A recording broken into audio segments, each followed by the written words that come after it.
ओम श्री गणेशाय नमः। मित्रों, आप लोगों का मैं अपने इस कार्यक्रम में स्वागत करता हूं। आज हम लोग चंद्र ग्रहण के बारे में बात करेंगे।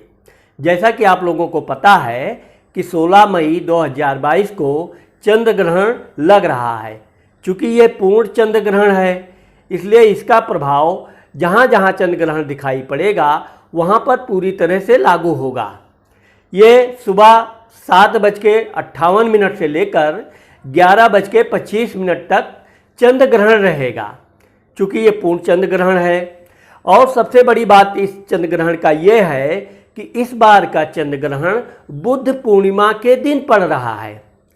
बुद्ध भगवान विष्णु भगवान के 9वें अवतार माने जाते हैं, इसलिए यह विशेषकर और ज़्यादा उत्सुक पैदा करने वाला ग्रहण है। कारण क्या है कि जब भी भगवान के स्थान पे ऐसा कोई ग्रहण आता है तो उसकी एक विशेष प्रभाव होता है।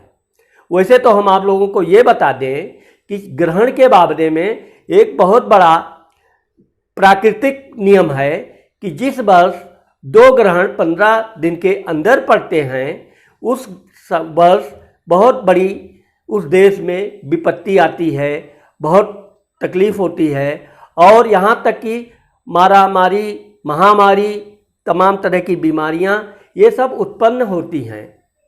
चूँकि इस बार चंद्र ग्रहण हमारे भारत देश में नहीं दिखेगा, इसलिए इसका दुष्प्रभाव हमारे देश में पड़ने वाला नहीं है। ये दक्षिणी अमेरिका, उत्तरी अमेरिका, हिंद प्रशांत महासागर, हिंद महासागर और इंडोनेशिया इत्यादि देशों में ये दिखाई पड़ेगा। ये चूँकि पश्चिमी एशिया के देशों में भी दिखाई पड़ेगा, इसलिए जहाँ जहाँ चंद्र ग्रहण दिखाई पड़ेगा वहाँ वहाँ इसका प्रभाव अवश्य पड़ेगा। चंद्र ग्रहण के समय जैसे कहा गया है कि चंद्र ग्रहण के समय विशेष सावधानियाँ रखनी जरूरी है।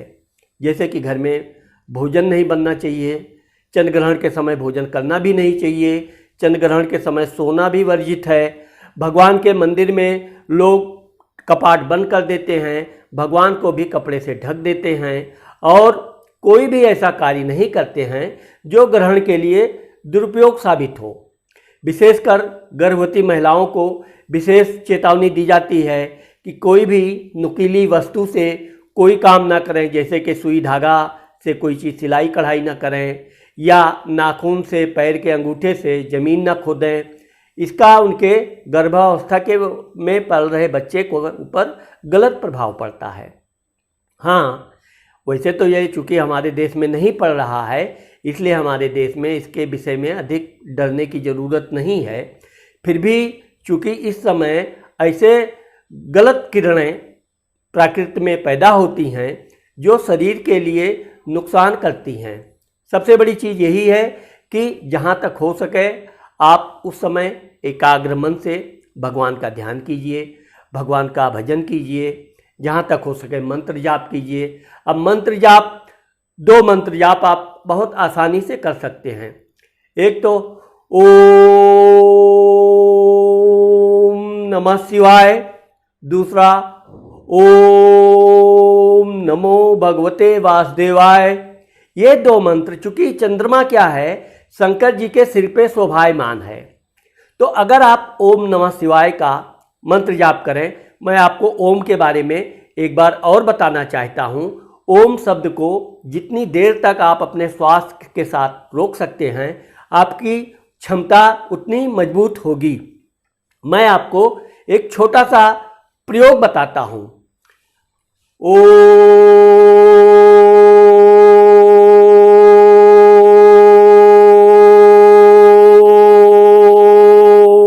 नमः शिवाय। तो ये जिस तरह से, ये तो मैं तो बहुत अधिक लंबी सांसें नहीं खींच सकता हूँ, लेकिन हमारे देश में बहुत ऐसे ऐसे शक्तिशाली लोग हैं जो 1-1 मिनट 2-2 मिनट तक अपने श्वास के द्वारा ओम शब्द का उच्चारण कर सकते हैं। ओम शब्द ऐसा है जो ये हमारे ब्रह्मांड में एक चक्र की तरह घूमते हुए जाता है और उस चंद्रमा को सुरक्षा प्रदान करता है।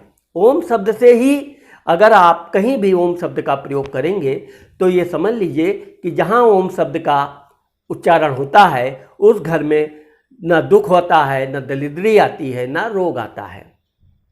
तो ये तो एक साधारण विधि हुई जो हम लोग, आप लोग कोई भी बहुत आसानी से कर सकते हैं। अब चूंकि चंद्र ग्रहण में विशेषकर गर्भवती स्त्रियों को अपने पेट पे गेरू का लेप लगाना चाहिए। अगर आप भोजन बना चुके हैं तो उसमें तुलसी का दल, तुलसी का पत्ता इत्यादि डालिए। जहाँ तक है राशन पानी, खाने पीने की सामान जो है उसमें भी आप तुलसी का पत्ता अवश्य डालिए। तीसरी चीज़ क्या है कि आप जब भी ग्रहण के समय कोई भी बातचीत करें तो घर में किसी भी प्रकार के पारिवारिक विवाद पर बिल्कुल कदापि चर्चा न करें।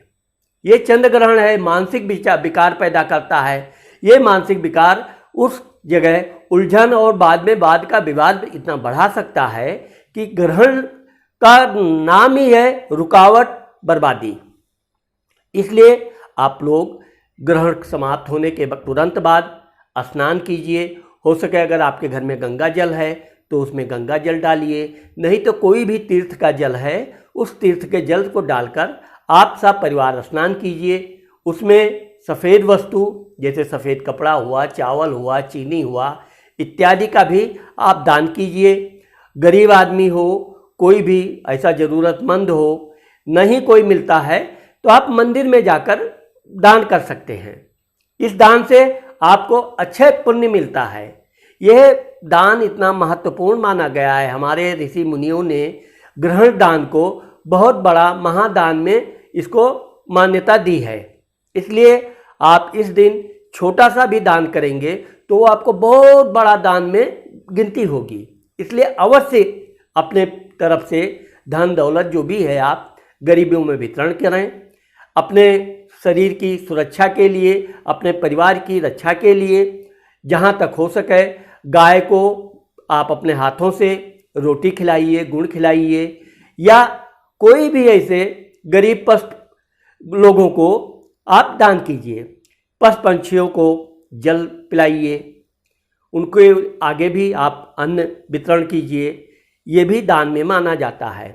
और विशेषकर चूँकि ये बैसाख महीना वैसे भी इतना गर्म महीना है, अगर आप इसमें जल दान देंगे तो ये भी आपके महादान में गिनती की जाती है। जल दान दीजिए, सरोवर के किनारे गरीबों भूखों को भोजन करा दीजिए, तो यह आपके लिए बहुत अनुकूल साबित होगा। अब क्योंकि ग्रहण का मैंने आपको बताया कि जब सूर्य और चंद्रमा के बीच पृथ्वी आ जाती है, तीनों एक सीधी रेखा में आते हैं, तब चंद्र ग्रहण लगता है। चंद्र ग्रहण हमेशा पूर्णिमा के ही दिन लगता है।